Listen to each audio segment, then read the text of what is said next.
Aja capek berit ngaji tanpa tajwid.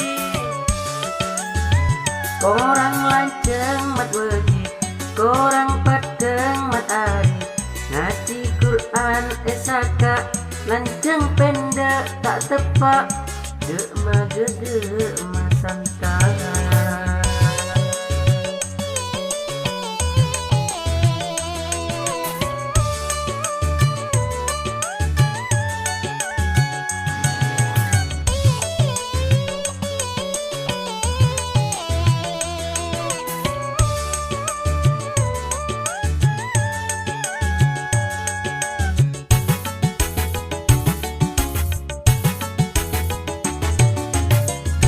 Maca Quran labalapen, agak cacing kapanasan. Beninga oleh kenceren, malah elak nat Al-Quran.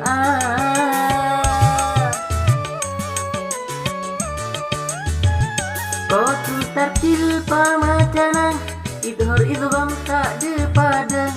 Harus patau fitenang, terang benengeng sifatnya. Nun tasdid ben min tasdid, kotu padeng mun maca. Dak bid abi kun saalif, dua kulian maksudnya. Alagu terama penter, ngacih lebet sapiker. Baca enah talopot, age embi tapekot. Ajar kelu tajwid, dilebih soal gharib. Beda ismam imalang, tashilna kelban satang. Lengkap ben ematang.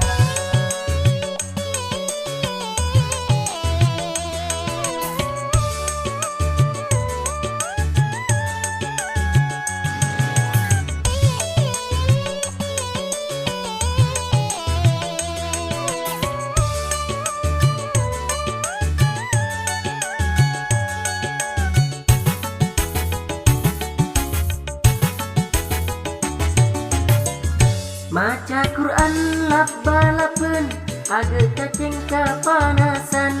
Beninga oleh kenceren, malah elak nat Al-Quran.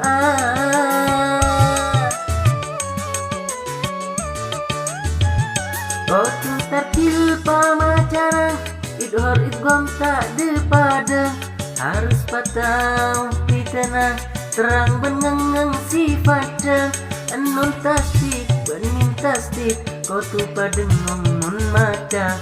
Jabid abid kun saalif, dua kulian maksudnya. Alagu terma penter, ngaji lebet sapiker. Baca enah talopot, age embi tapekot. Ajar kelu tajwid, dilebih soal gharib. Beda ismam imalang, tashilna kelban satang. Lengkap ben ematang.